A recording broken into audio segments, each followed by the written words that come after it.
This podcast is brought to you by Carvana. Carvana makes car selling fast and easy from start to finish. Enter your license plate or VIN and get a real offer in seconds, down to the penny. If you accept, Carvana will come pick up your car from your driveway. Or you can drop it off at one of our car vending machines. Either way, you get paid instantly. It's fast, transparent, and 100% online. Car selling that saves your time. That's Carvana. Carvana. Pickup fees may apply.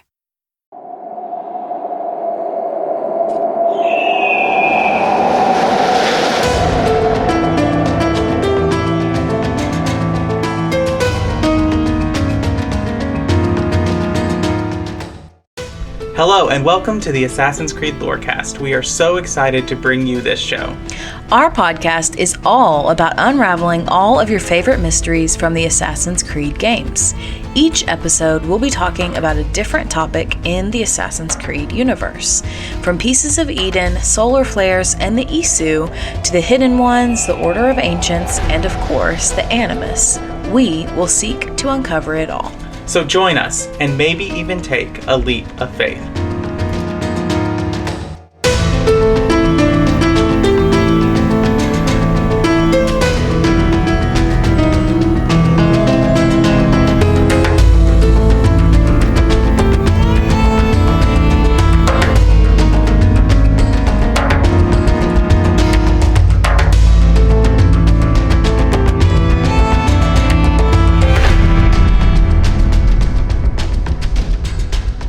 Hello and welcome to the Assassin's Creed Lorecast. My name is Shelby. You also know me as Shekup, and I'm here with my co-host. Hey, I'm Austin or Shekup. That's not my name. That's not my freaking name. I'm Austin or Shekup. I'm Austin or Teacup. It's been a long day. It really hasn't even been that long of a day, but I'll give it to you. It's the time change. Yeah, it's been weird. So, Shekup, what are we talking about today? Well, Teacup, we are talking about another Assassins versus Templar episode. And I guess we'll be Shekup and Teacup. You know, it is near Halloween, I guess. I'm Shekup, always. Okay. Yes, you're Beyonce always. So, yeah, we're talking about another Assassins versus Templar today, going through that. And today we're looking at Teddy Roosevelt. I'm really excited about this one. This is a president that I really like, and I hope we don't think he's a Templar, but we'll see. We will indeed see, and we'll find out. So just a little bit of an overview, and then as always with these, I'm not doing a deep dive, everything there ever is to know about Teddy Roosevelt. I'm going to cover some few big policies. Teddy Roosevelt did a lot. He was president for 8 years. He was president at a big time. He was president at the turn of the century, from the 19th to the 20th century. And so it was a big time, and he did a lot of stuff. But I am only focused on is he an assassin or Templar? All right, so he is the 26th president of the United States. Fun fact, there have been 47 presidents.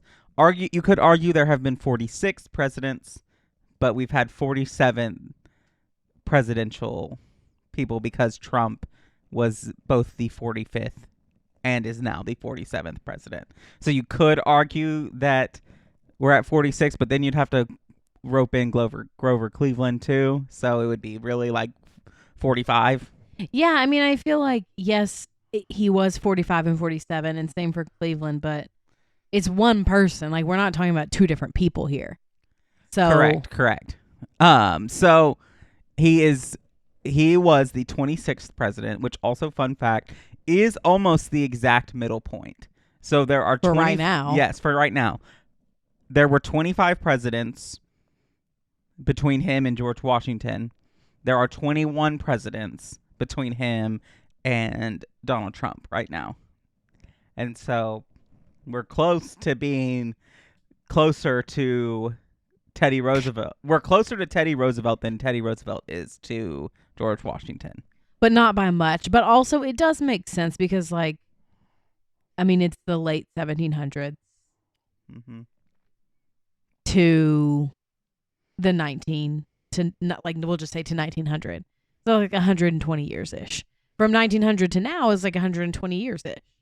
Right, which is crazy to think that we've had almost as many presidents in 100 years than we did in the first 100. And so also he served as president from 1901 to 1909, and it seems weird to me to be born that I was born in the same century that Teddy Roosevelt was president. That seems weird to me. Well, don't tell everybody that your birth year starts with a 19. All of our Gen Z and Gen Alpha listeners will make fun of you. Well, it does start with a 19. I'm sorry, I was born in the 1900s. Were you alive during the Great Depression? No. But no, I have like relatives that I knew who were alive during his presidency. I mean, they were babies, infants, toddlers, but they were alive during his presidency. I don't know. He just seems like an old president to me, but I do feel like he bridges a very interesting gap between modern and ancient. Not ancient, that's not the right word, but like, cars existed. Like, we had explored the West. He did a lot of that himself in his early years. He did a lot of reforms and monopolies. Like, we're getting past the Gilded Age. And so it's like right before World War I that he's president. And so to me, that is kind of like pre-modern almost. yes. And he has a lot to do with like he has a very, very long military career, and he serves on a bunch of boards with the navies.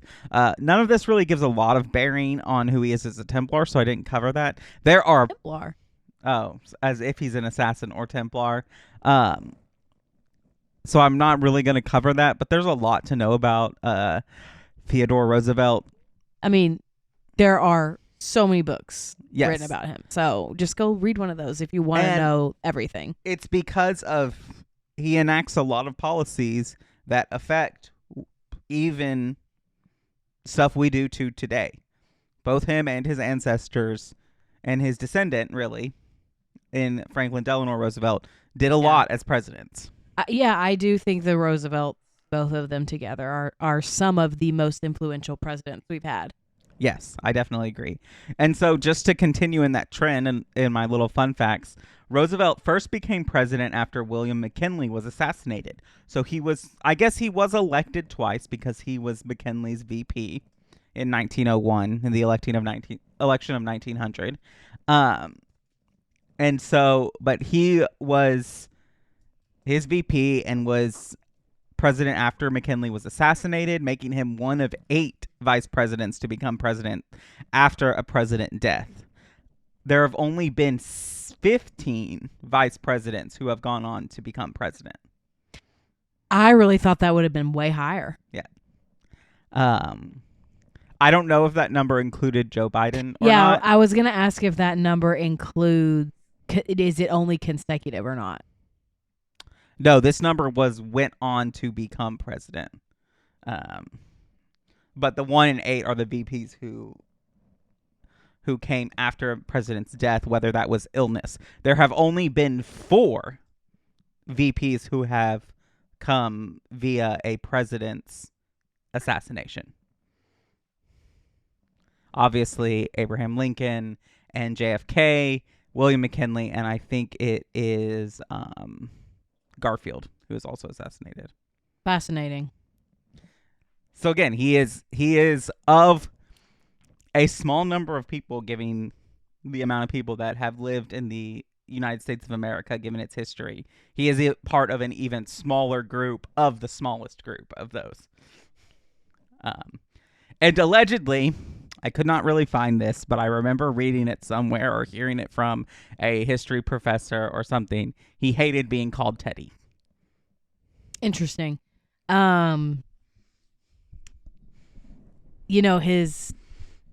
A lot of people call him TR. Yeah. And for that reason and many others, he is my brother's favorite president because those are also my brother's initials. Yes, they are. So let's just get into this. We're going to talk about the biggest thing that he's known for. If you know anything about TR, Teddy Roosevelt, Theodore Roosevelt, you know 2 things. He hated trust and speak softly and carry a big stick. I would add national parks to the list. Yes, national parks are another big thing. Like, And like, I'm not joking. This is if Ron Swanson was president. Well, I think Ron Swanson very much looks up to and idolizes him. Yes. Like, Ron Swanson wants to be Teddy Roosevelt. Yes, very much so. Yeah, so we're going to talk about trust busting and regulation. As I said, these are probably one of the two things he's most famous for, the second one being the national parks. So he viewed big business as essential to the American economy, prosecuting only bad trusts that restrained trade and charged unfair prices. So I want to stop, and this is his definition of a bad trust, which is restrains trade and charged unfair prices. And like what a trust is would basically be a bunch of like small companies that came together to form what's called a trust that gave them more like political and economic capital before. So they basically banded together and would create monopolies on the American economy. If you're thinking about Disney having shares in buying Star Wars and Marvel and other things like that. Like these are similar things that, except instead of entertainment, it was oil and manufacturing and automobiles and all kinds of things like that. So Teddy Roosevelt brought 44 antitrust suits, breaking up the Northern Securities Company, which was the largest railroad monopoly, and regulating Standard Oil, the largest oil company. His three predecessors, Benjamin Harrison, who was the 23rd president, Grover Cleveland, the 22nd and 24th president, and William McKinley, who was the 25th, had only enacted 18 suits between the three of them. He created the Department of Commerce and Labor, which unfortunately only existed until 1913. And this was a state department that would basically regulate commerce and labor. It was probably the closest we ever got to like an actual union. Now we have the Department of Labor, which is a similar thing, but it's not the same. It doesn't have nearly as much power as it was when Teddy Roosevelt enacted it. So, House Speaker Joseph Cannon commented on Roosevelt's desire for executive branch control. He said, "That fellow at the other end of the avenue wants everything from the birth of Christ to the death of the devil. Even his friends occasionally wonder whether there wasn't any custom or practice too minor for him to try and regulate, update, or otherwise improve." I hear this as a criticism. Like the Speaker of the House intended this as a criticism. But I'm just kind of like, is that not the job of the government? Is it not the job of the government to try to regulate, update, and improve everything they can? I think it depends on who you ask. So then what is the job of the government? I think that like the job of the government in general throughout history, people have argued for different things, but is to provide stability, security, and welfare to the governed. Through improving life as best as you can for the American people. Yes. I mean, at this point in time, I think the government has to function in different ways in different eras.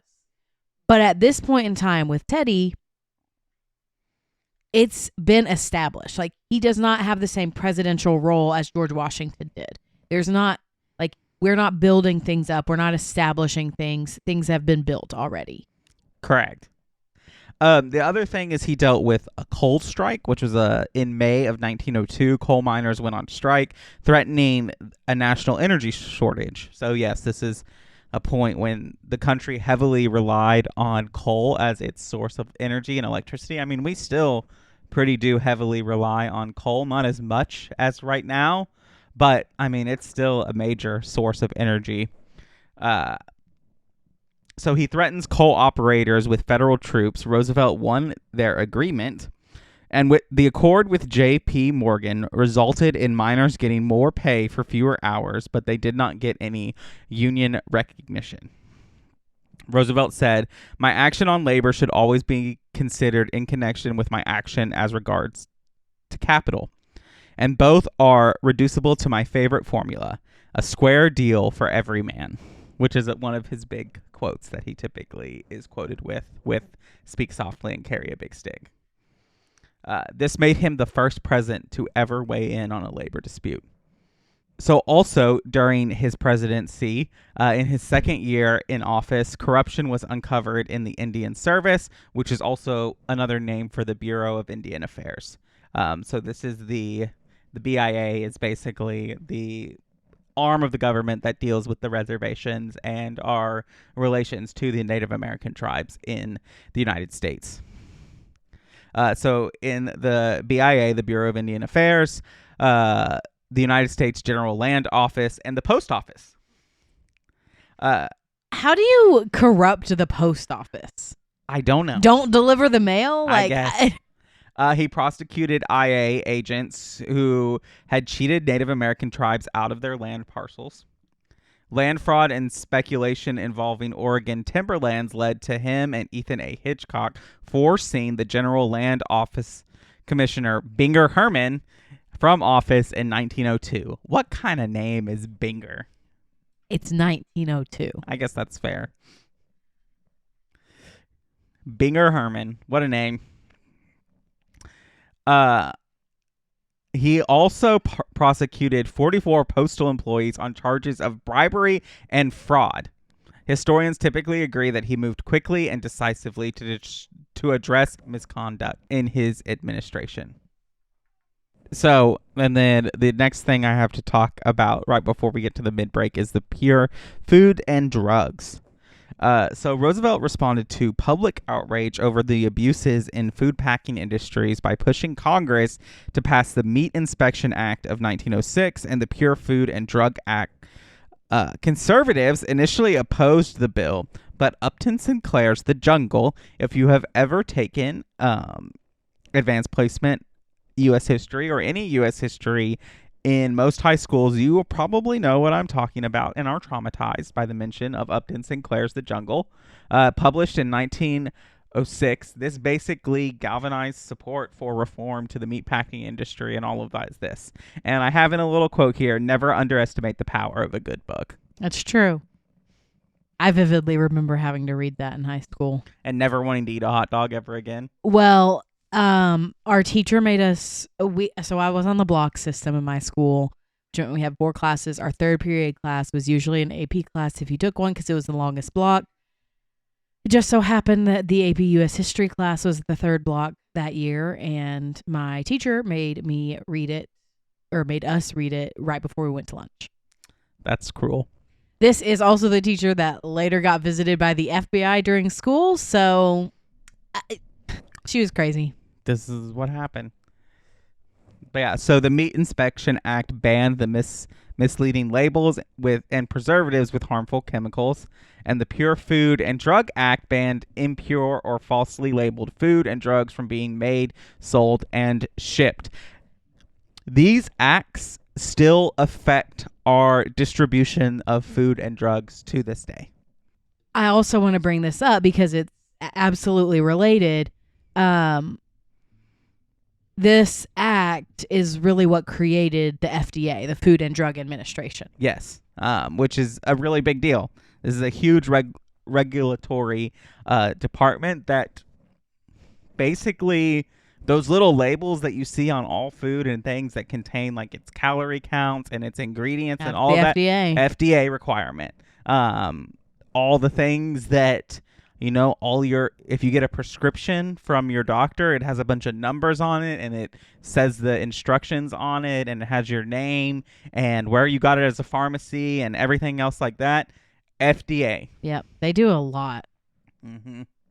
And like they have their sister department, which is the DEA, the Drug Enforcement Agency, which is a little different. They help with some of that too, but like there's a lot that goes into this that really before this, I mean, it's the reason Coca-Cola doesn't have cocaine in it anymore. Yeah, I mean, like, it's the reason why sausage doesn't have dirt in it anymore and rats. Like, right, like these are huge things that happened for our country. Yeah, very important.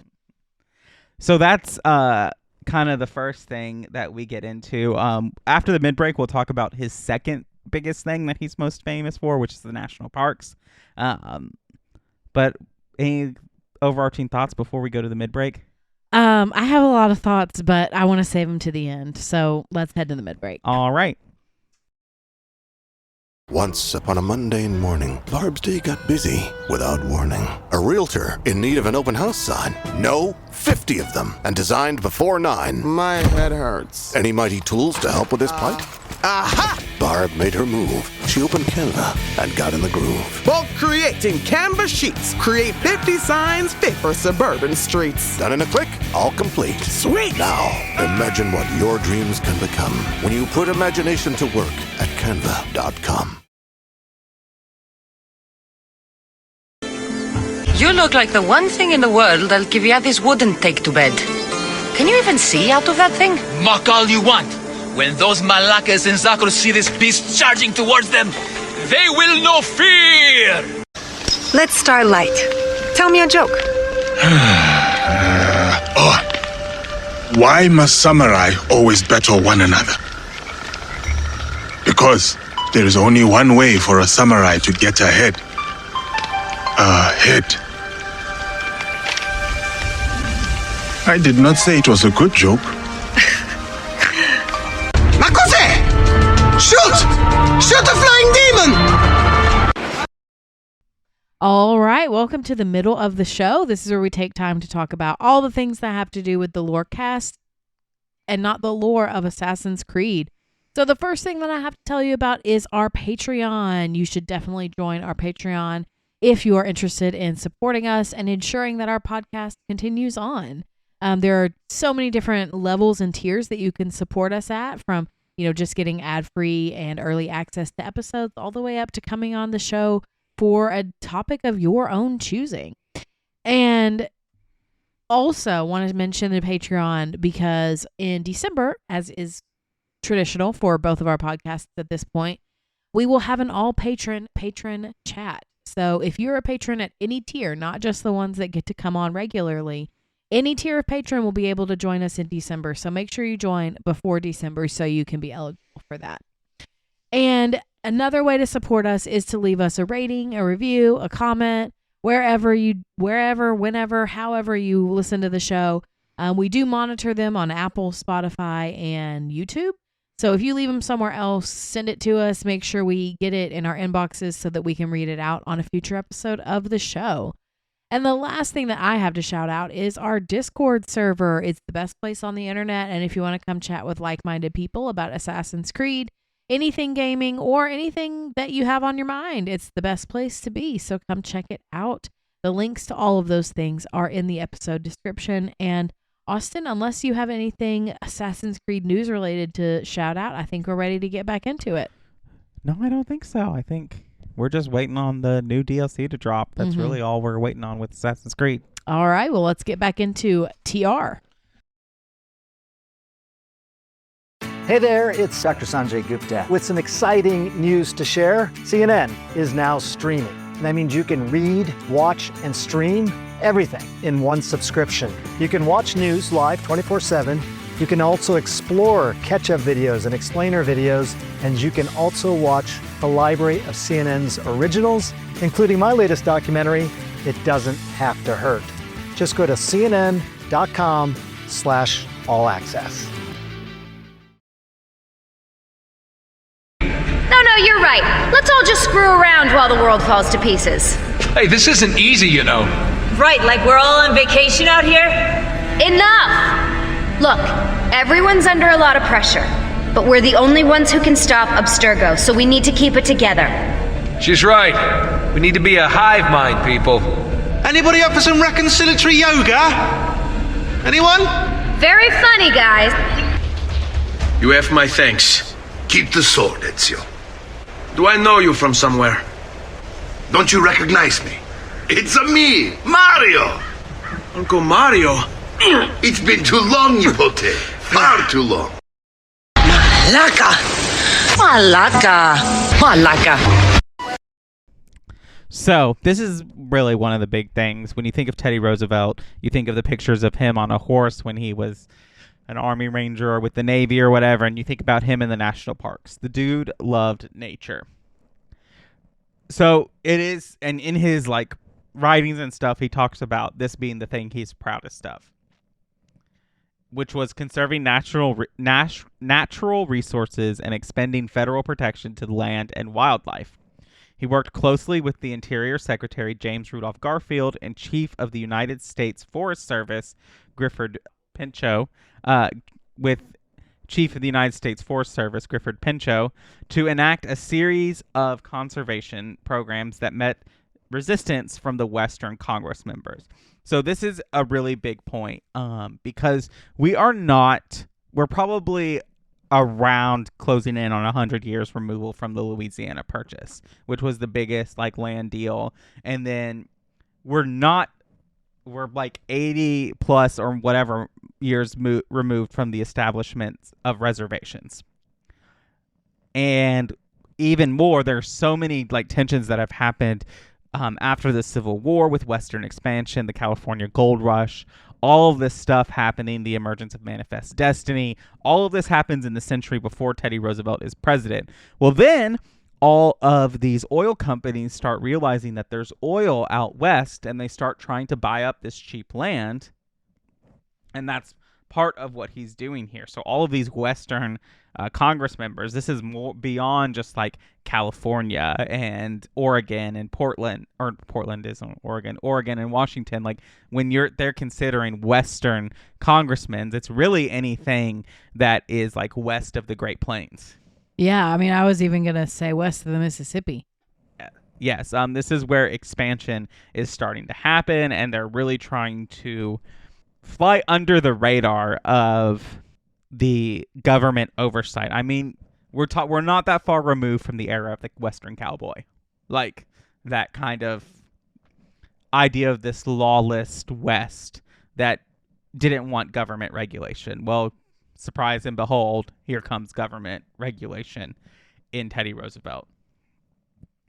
So he establishes the United States Forest Service and signed the creation of 5 national parks and signed the 1906 Antiquities Act, which under he proclaimed 18 new national monuments. The Antiquities Act is basically a stamp that the president can use to prevent any piece of land or any like thing from being developed by a company. If a company wanted to, not that they could, but like if they wanted to build upon the Black Hills in South Dakota, they can't do that because that's a protected land now. But the president, if it wasn't, the president could use the Antiquities Act to declare it a national monument. And then that's a non-starter. No more. They can't do anything after that. So he also established the first 51 bird reserves, 4 game preserves of wildlife, and 150 national forests. The area of the United States he placed under public protection totals approximately 230 million acres. Roosevelt extensively used executive orders to protect forests and wildlife lands during his presidency. By the end of his second term, Roosevelt used executive orders to reserve over 150 million acres of forestry land. Roosevelt was unapologetic about his use of executive orders to protect the environment, despite Congress's perception that he was encroaching on too many lands. Senator Charles Fulton eventually attaches an amendment to an agricultural appropriations bill, basically how much money they were going to give to agriculture, preventing the president from reserving further land. Before signing the bill, Roosevelt established an additional 21 forest reserves, waiting until the last minute to sign it into law. Talk about a big stick. Exactly. He said, okay, well, let me do all of this right now. Let me do everything that I possibly can just to spite you. Yes. And like, this isn't the first time. Like, the growth of the executive order has started way before this. I mean, we can look back to Abraham Lincoln with the Emancipation Proclamation. Like, that is effectively an executive order. All of these things. And Teddy Roosevelt, I feel like, is one of the first presidents to use it as an actual enforceable thing. something that is enforceable, that has reaching effects. Yeah. Which is going to set the tone for the 20th century. The last thing that I want to talk about is the Panama Canal. So, as president, Roosevelt primarily directed the nation's overseas ambitions toward the Caribbean, especially to locations that had bearing on the defense of his pet project, the Panama Canal. Roosevelt also increased the size of the Navy, and by the end of his second term, the U.S. had more battleships than any country other than Britain. The Panama Canal, when it opened in 1914, allowed the U.S. Navy to rapidly move back and forth from the Pacific to the Caribbean to European waters. And so he really funds and pushes for the Panama Canal. And no, he's not the president who actually does it, but he really wants to do it. He does, like... He's not an isolationist. I wouldn't say he's an imperialist, but he's definitely not a let's just sit back and deal with our own things. And we're going to get into that in a little bit. Yeah, because I think when you have typically a person who's like really concerned about the environment, it does make sense that you would be like inwardly focused on your own environment. Mm-hmm. But I also think for a conservationist, for somebody who is concerned about the earth, it also makes sense for you to be concerned about the entire earth.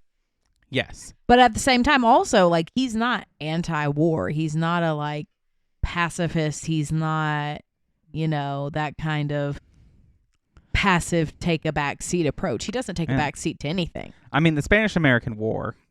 Google says 1898. Yeah. So, and, like, he fought in that war. He was in the Navy and did all of those things. But it's really interesting that it's under him that we become the second largest Navy in the world. Yeah. I would have thought it was earlier than that. I would have too. But I mean, it makes sense because we don't undergo a true industrial revolution until the later half of the 19th century. Yeah, but it also makes sense, you know, we don't really get to the West Coast until pretty late. And so, like, yeah, you still need a Navy for the East Coast people, but, like, you've got to double that, basically. Right. When you get both coasts. Hawaii and Alaska have not been states for 100 years. Closing in on it. They're getting close, but they haven't yet. Whereas the other states are, you know, 200, obviously on the East Coast, like over 200, and on, like, in the middle section, like, they're over 150. Yeah. So let's get into his personal beliefs. So Henry Kissinger basically said Roosevelt was the first president to develop the guideline that it was the duty of the United States to make its enormous power and potential influence felt globally. He rejected the idea of being a passive city on the hill model that others could look up to. Roosevelt, trained in biology, was a social Darwinist who believed in the survival of the fittest. The international world, in his view, was a realm of violence and conflict. The United States had all the economic and geographical potential to be the fittest nation on the globe.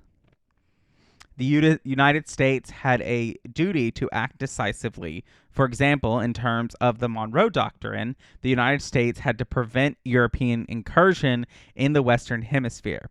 But there was more, as he expressed in his Roosevelt corollary to the Monroe Doctrine. The U.S. had to be the policeman of the region because unruly and corrupt smaller nations had to be controlled. If the United States did not do it, the European powers would, in fact, intervene and develop their own base of power in the hemisphere. Which is fair because they did that. Yeah, I mean, here's my thing about it. This really is like the beginning of our current ideology of like, we're the policeman in the Middle East, quote unquote. And it's really interesting to like trace these beliefs all the way back. But the contexts are so totally different because he's not speaking to the Middle East. He's speaking to Europe. And we know like he was so right because just 10 years after this, we're going to have the First World War where the Europeans, Germany specifically, are in fact trying to do exactly this. Right. And you're also coming off the end of like, and I know it ended way earlier than this, but like the end of the colonial period. Like Britain still has colonies in the Caribbean. Like they still have colonies in the East and other things like that. They still have colonies today. Right. And I mean, so do we in all technicality. Like Not we call them territories now, but they're different. I feel like that's different. But so he is talking about that he is more of lines of like, not that we need to be the big bad policeman, but he's talking about as the largest and most powerful country in this side of the world is what he's basically saying. We have a duty to basically strong arm the other powers in the rest of the world from nosing their way in here, which was his argument for creating the Panama Canal. Well, I mean, you have to really think about how different things would be if we didn't have the Panama Canal. To get a Navy ship from California to New York, you'd have to go all the way down to almost Antarctica. You would have to sail all the way down South America to the end of Peru. Yeah, all the way down. So I get where he's coming from. I definitely see it, and I honestly like. The social Darwinism is very clear in this because he's equating like power and strength and size with like fitness. The right to rule and fitness. And so I think that that's obvious, but I kind of get where he's coming from. I don't think it's completely unrealistic. For me, it's kind of like I would put it in terms of the bigger countries, we have a duty to help the other countries, not necessarily rule over them, but I'm not sure if he would agree with that. Yeah, I think that's probably up for debate, and he's not really around for us to ask him. So with that, I do think it's interesting, and I think we want to remember these ideals when we talk about the assassin versus Templar thing. So he also... It's also worth noting that Teddy Roosevelt is technically a Republican. Yes, but in the end of the 1800s, early 1900s, the parties are really not the same thing as they are today. No, they are not. So he actually deplored many of the increasingly popular idealistic liberal themes that were promoted such by William Jennings Bryan, the anti-imperialist, and Woodrow Wilson. Kissinger notes that he rejected the efficacy of international law. Basically, that Roosevelt said, like, there shouldn't be a world government. Like, that's not going to do anything. That's not going to help anything. It's not going to have any teeth, basically. Roosevelt argued that if a country could not protect its own interests, the international community could not help very much. Basically, that if a country couldn't defend itself, there was no global body that could really help it. He ridiculed disarmament proposals that were increasingly common, and he saw no likelihood of an international power capable of checking the wrongdoing on a major scale. Which is really funny because a lot of people turn to some of his policies as justification for us basically doing that. Right. Well, I also think we, in our 2025 context, may laugh at this because it's kind of like, to me, it's very clear this is a stance that a person who has no concept of nuclear power, who has no concept of Nazi Germany, who has no concept of something on the scale of World War I and II would believe. Right, exactly. And like the biggest conflict that he would have, even any kind of like historical context of awareness, would be the Civil War, which was an internal conflict. And there hasn't really been huge conflicts on the scale we're talking about. I mean, even like prolonged conflicts, like we're talking about the 100 Years' War, were so long fought, and it wasn't 100 years of constant battle. And so you're absolutely right. He doesn't have a concept of the global capacity of destruction. Exactly. That's the perfect way to put it. If like he doesn't, and I think that he probably was a lot more optimistic than we are today about the capacity of a human being for good, because like, I mean, tank warfare didn't exist. like helicopters and like bombs dropping, like that kind of stuff didn't happen back then. The airplane barely existed. Right, exactly. Like the way you got from California to New York was via the railroad. Exactly. So we're talking about, again, as we mentioned at the top of the episode, somebody who straddles the line between historical and modern. Yes. The United States still had a cavalry, if that helps you understand. Yeah, exactly. So, on his international outlook, Roosevelt favored spheres of influence, whereby one great power would generally prevail, such as the United States in the Western Hemisphere, Great Britain on the Indian subcontinent, and he approved of Japan actually fitting that role in the East. He, however, was deeply mistrustful of both Germany and Russia, which tracks for this. I mean, he was proven right. Yes. And so that's really all I want to talk about with Teddy Roosevelt. Do you have any overarching themes before we get into our larger discussion? I think the themes that I'm seeing here are a man that cares deeply for the people and the place around him, the place that has like invested in him, particularly the West, and also a person who's deeply realistic about the capabilities of humanity. Like, I don't think that he, as we've said, was an idealistic person. Like, I think that he knew exactly what humans were capable of. He may not have been able to conceptualize some of the things that were to come in the next 40, 50 years. But I think he is a person who is who's skeptical and does not like automatically trust humans. Yeah, I definitely agree with that. In that he doesn't trust humans, and he spends his entire presidency breaking up and going after humans who proved that they couldn't be trusted. Right, exactly. People with the power to do anything behaved badly. Yes, and like a lot of people compare the economic like disparity of billionaires to this time with the trust, and like it's an apt comparison.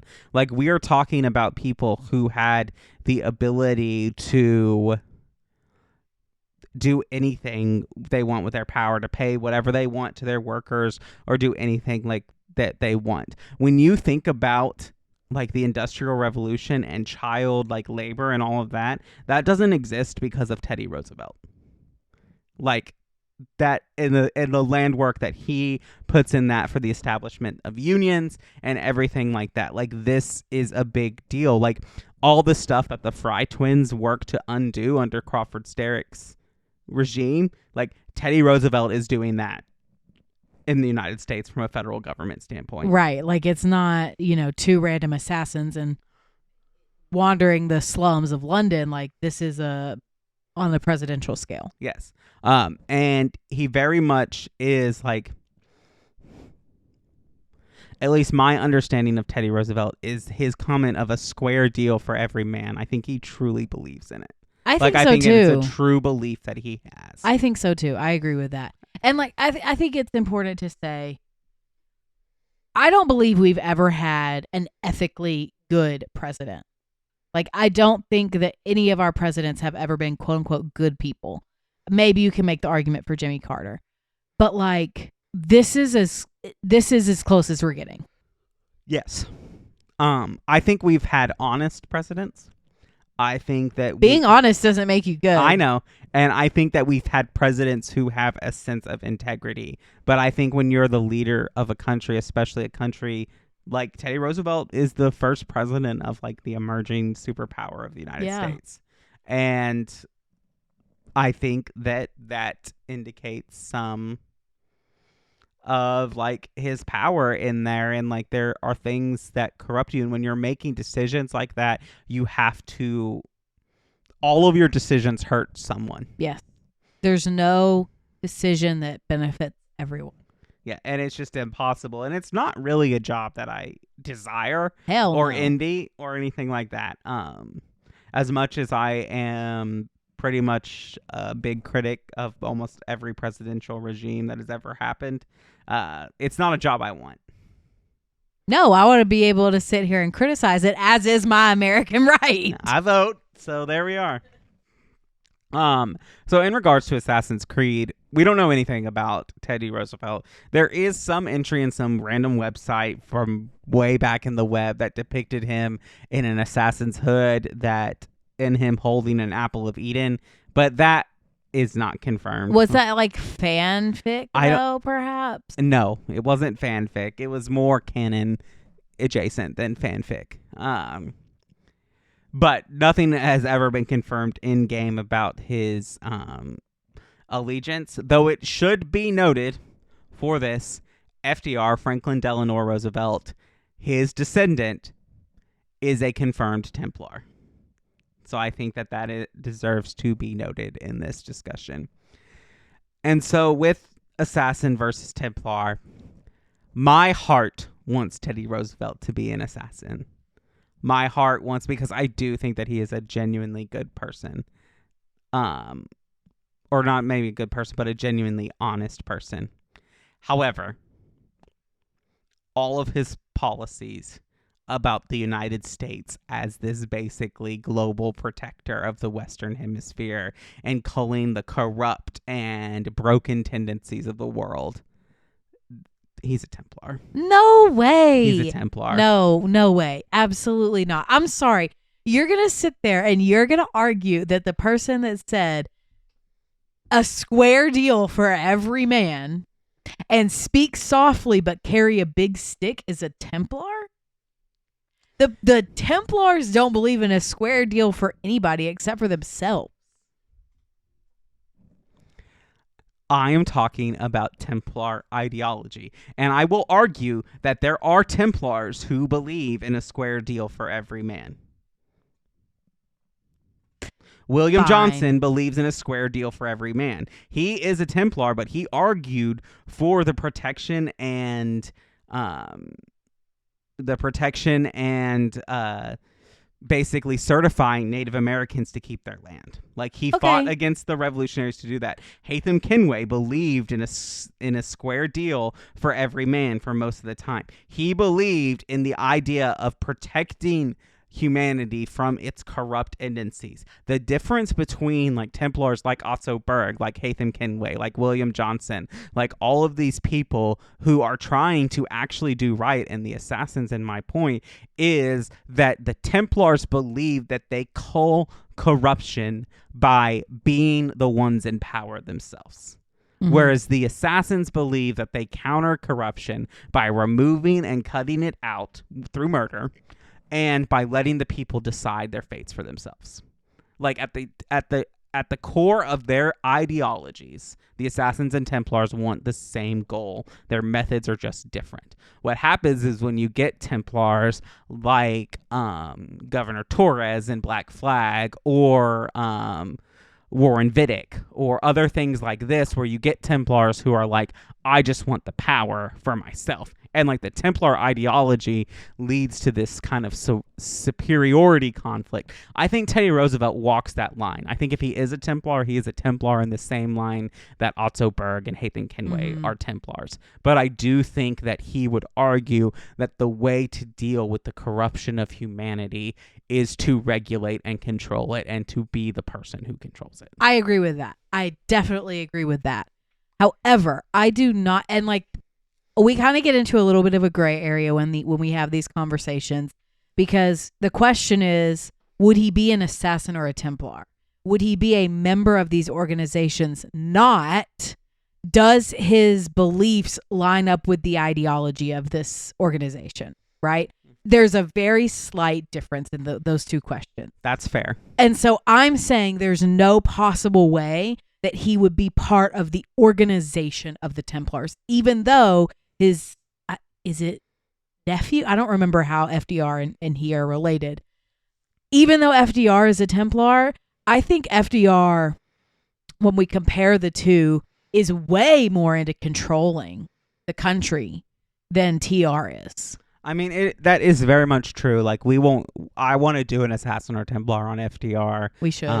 Soon. I try to avoid the ones that are actually confirmed in universe. But maybe we should just do a character deep dive then. Yeah. But FDR basically tries to circumvent the power of the Supreme Court in his presidency. And, like, that's a huge move. No, yeah, exactly. And we've had presidents do that before, and it didn't end well. Andrew Jackson, cough, cough. Mm-hmm. It didn't end well for FDR either. I know. Well, we have a new amendment. Mm-hmm. That's what it comes down to. But back to TR, I just feel like there is no way for this man who wants so badly to be in control, there is no way that he would be part of an organization that there is somebody in control of him that tells him how to be the president. That's probably fair. And, like, the Templar mode of operation is to not actually be the ones who hold the direct power, but be the ones who are pulling the strings.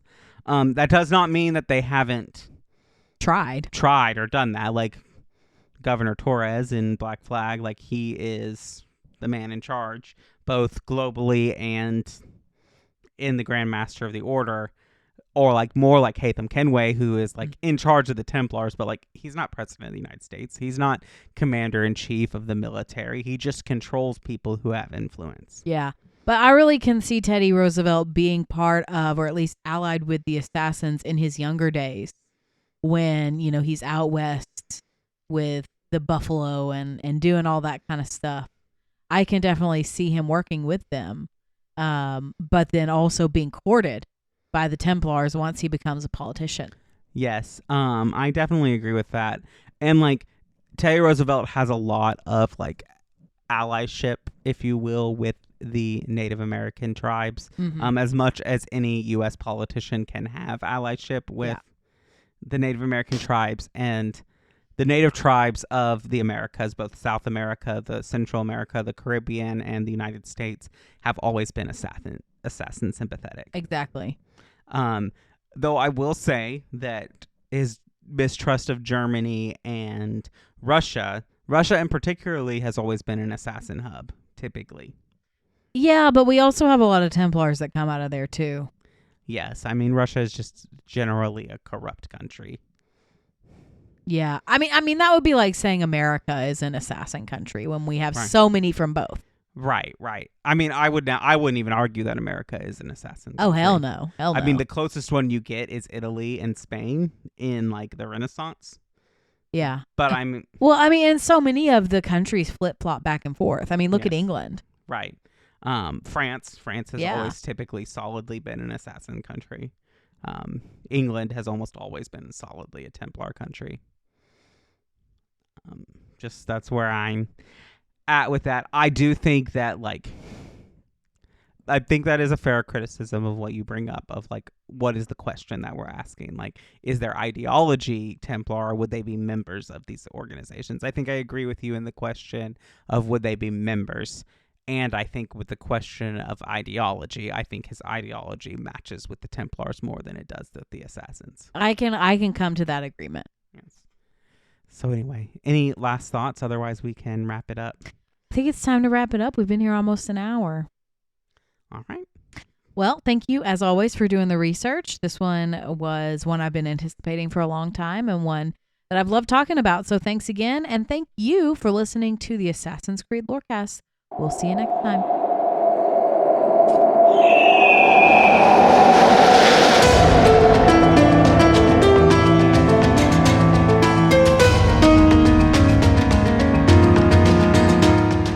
Thanks for listening to the Assassin's Creed Lorecast. You can find us on Twitter at ACLorecast.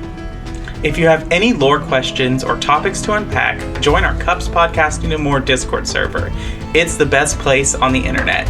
You can also support us financially through our Patreon. Find us on patreon.com/Assassin's Creed Lorecast. The Assassin's Creed Lorecast is part of the Robots Radio Network. For more information about the Robots Radio Network, join the Discord server via the link in our episode's description. If you enjoyed the show or learned something new today, please subscribe, leave us a review, and join the Patreon. And if you enjoyed our intro and outro music, make sure you give a big thank you to Pipeman Studios. Thank you, Pipeman. Thanks again for listening to the Assassin's Creed Lorecast. And always remember, Assassins, stay in the shadows to serve the light.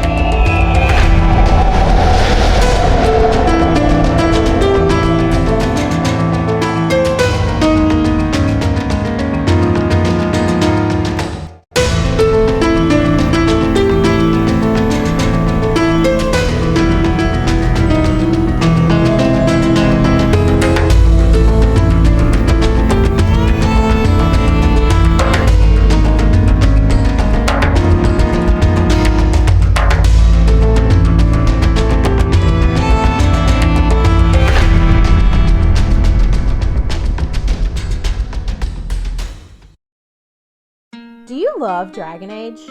Have you always wanted to learn more about its vast world and detailed lore?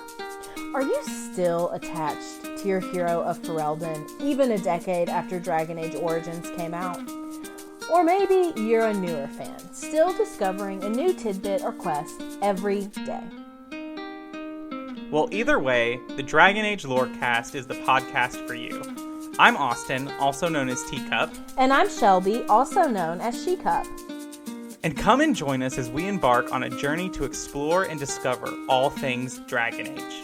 We'll discuss all kinds of topics, from Lyrium to the Chantry and the great mysteries of the old gods, and even more that even you BioWare superfans might not know about. So come and listen on Spotify, Apple, Stitcher, or wherever you get your podcast. And always remember, swooping